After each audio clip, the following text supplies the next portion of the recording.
কাকু দাঁড়ায় রয়েছে। কাকু আসসালামু আলাইকুম। ওয়ালাইকুম সালাম। আবার কতলা বাবা? কাকু ভালো আছেন আপনি? আলহামদুলিল্লাহ বাবা, ভালো আছি। আপনারা ভালো আছেন তো? জি, আমরা ভালো আছি। আপনি ঠ্যাংটা কি হয়েছে কাকু? তো বাবা, অ্যাক্সিডেন্টে পাওয়াটা কাছে গেছিল। মায়ের রমজান মাসের প্রথম 3 রোজা হইলে আমি গেছিলাম সিলেট বেড়াইতাম, পরে আচ্ছা। 2 রোজাকে আসলাম। 5 রোজার মাথায় আইতাছি, পরে হঠাৎ করে গাড়িতে অ্যাক্সিডেন্টে পাওয়াটা কাছে গেছে।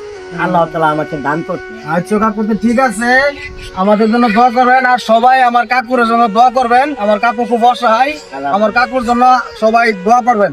ঠিক আছে কাকু, ভালো থাকবেন। এই যে আমরা দোয়া দিলাম, ঠিক আছে ভালো থাকবেন, হ্যাঁ? ঠিক আছে বাবা। আমাদের জন্য দোয়া করেন, আমাদের সবাই আমার কাকুর জন্য দোয়া করবেন সবাই। আলহামদুলিল্লাহ। আমি বাবা সকলের জন্য লাখ লাখ দোয়া করি, আল্লাহ তাআলা আয়াত আবার কাতুল্লাহ দান করুক। সকলেরই চাকরি বাকরি জয়েন হোক, ব্যবসা বাণিজ্য সব কিছু আল্লাহ তাআলা আয়াত আবার কাতুল্লাহ দান করে দেয়। অসংখ্য ধন্যবাদ আপনাকে, অসংখ্য ধন্যবাদ। ঠিক আছে কাকু, তাই আসসালামু আলাইকুম। আলহামদুলিল্লাহ, ওয়ালাইকুম সালাম আবার কাতুল্লাহ। আসেন আমরা সাহায্য করি, এরকম গরিব দুঃখী যারা আছেন রাস্তাঘাটে, যাদের হাত নাই পাও নাই, তাদেরকে হেল্প করার চেষ্টা করি। আমরা তো কত টাকা নষ্ট করে ফেলি, তাদেরকে সাহায্য করলে আল্লাহ তাআলা খুশি হবে।